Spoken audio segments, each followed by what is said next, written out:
Apple just released the all-new Apple Invites app, and the whole point of this app is designed to make it easy to connect and reach out to friends and family and schedule events, whether or not they have an Apple device. So let's take a look at it.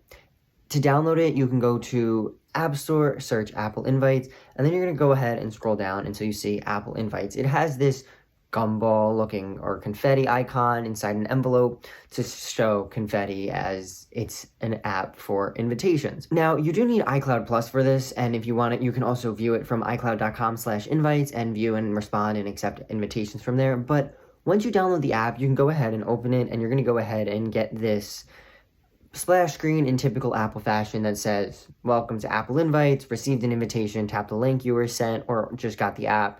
Here's what you can do." Now, once you're in, you're going to go ahead and click the continue button. And this is where you now get to the home screen of Apple Invites, which is what's upcoming. So if you have any events that have been sent to you already, they will appear in this screen once you reply to them. So if you accept it, it'll show up in the screen. If you decline it. Now, once you have an event here or want to create an event, you have to go ahead and click the Create Event app. Now, this app is very simple to use, and that's something I really like about this app. Now, there are other apps out there. I know personally I used to use Evite back in the day when I would send out invitations for stuff. Now it's usually just as simple as a text message. I don't really feel the need to send out invites anymore. But this app makes it so well and just very fun almost to send out invites that I might start using this more. So let me know if this is something you plan on using a lot more now, or would use it all now that it's been released. So if you go ahead, you can pick background. So if we hit add background, you can see that you can choose from your photos, camera, or image playground. So if you want to go ahead and make something up, so if you want it to be about like an astronaut or a birthday party that's in outer space or winter holiday, whatever, you can do that. Now, you do need an Apple Intelligent device for this, so an iPhone 15 Pro or later. You can go ahead and pick from emoji backgrounds, photogenic backgrounds, or just pure colors. So if we go ahead, let's pick this purple one in the colors. You can see it has this purple vibe. You can go ahead and add a name and then pick a font. So let's just say we say party, and then you'll pick a date and time. Now, you can put all day and end time. Make sure the invite shows that. So by default, the invite can include it. You can also, now if you want to add an end time for the event, you do have to go ahead and hit add include end time, and this will say that the event's from 6 to 9 at wherever.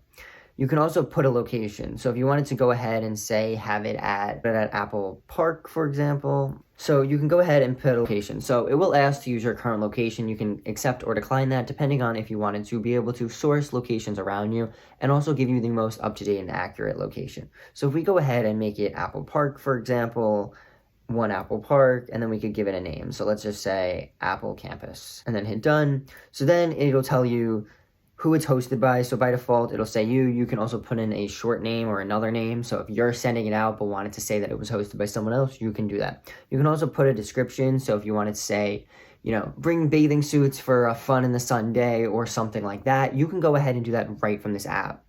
So it'll tell you also the weather for that day. Now, I wonder if we do push this out a couple of days. So let's say we put it for February 26th. It'll tell you the estimated weather if it's a day out. So for example, I pushed it out to February 26th. It says that the temperatures range anywhere from 45 to 60. It'll also give you directions to get there. But then this is where I think the app truly shines. So at the bottom, it says shared album and shared playlist. Now, these are two favorite features of mine that I use pretty much all the time with friends and family. I use shared albums all the time, anytime I go on a trip or anytime I just have a lot of photos quickly without any problems. So you can just add the album, share up to 5,000 photos and videos with friends and families, and no questions asked.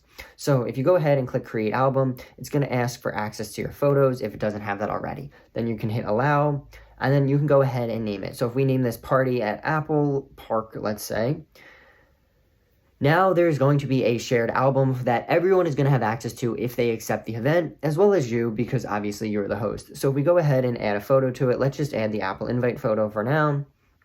It's going to say shared album, Party at Apple Park, and I'm going to hit post. Now, if I go into my Photos app and look at shared albums, it's going to show up right there in the top shared album, Party at Apple Park. Now, because I am the only one who has access to this, if we look at the shared album details, it says no one's invited. That will change if people accept the invite and they will be able to contribute to it even if they're on Android using the iCloud website. Now, this is another great feature, is a shared playlist. I use shared playlists with my friends all the time, whether it's a workout playlist, a car ride playlist, or really whatever. You can go ahead and do that and make it, and it'll be able to make a custom playlist for everyone to enjoy, which I think is really nice. But after you set this all up and add everything you want, you go ahead and hit preview. So this is what it's going to look like on the guest's phone. So they can add photos, get directions, whether, say, if they're going or not, or maybe. Then you can go ahead and hit the next tab, and now it's going to go ahead and tell you how to share it. So you can send it out using messages, mail, share link, copy link, and so if you use a public link for guests to RSVP, you can go ahead and approve them just to make sure that the link doesn't get sent out to the wrong people or just people you don't know, and you want to make sure the right people are coming to your event. You can also add them individually, so this will send a one-time link to them, and if you go ahead, it'll ask for access to your contacts. You can go ahead and hit allow, and then you'll just be able to tap on them in your contacts and send them the link that way. It'll also tell you the guest list at the bottom, and if anyone adds any notes or anything for you to look out to. Now, this app seems very interesting to me. I know there are other apps out there, like I personally used Evite years ago. I know there is one, Partyful, that right now is under a little controversy because of this app and Apple, and claiming that Apple has blatantly ripped off their app. But I don't know, I have not used their app. I've only used Evite, and that was probably 6-7 years ago at this point. So I know Evite has probably come a long way.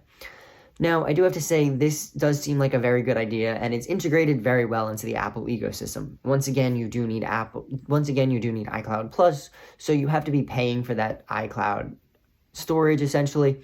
But really, I think paying for the iCloud storage is worth it anyways, just because of how much data our phones have, and to make sure you're always up to date and backed up is very important in case anything happens. But let me know what your thoughts are on this new Apple Invites app down below, because I'm very curious to see what people have to share about it. Would you use it? Would you not use it?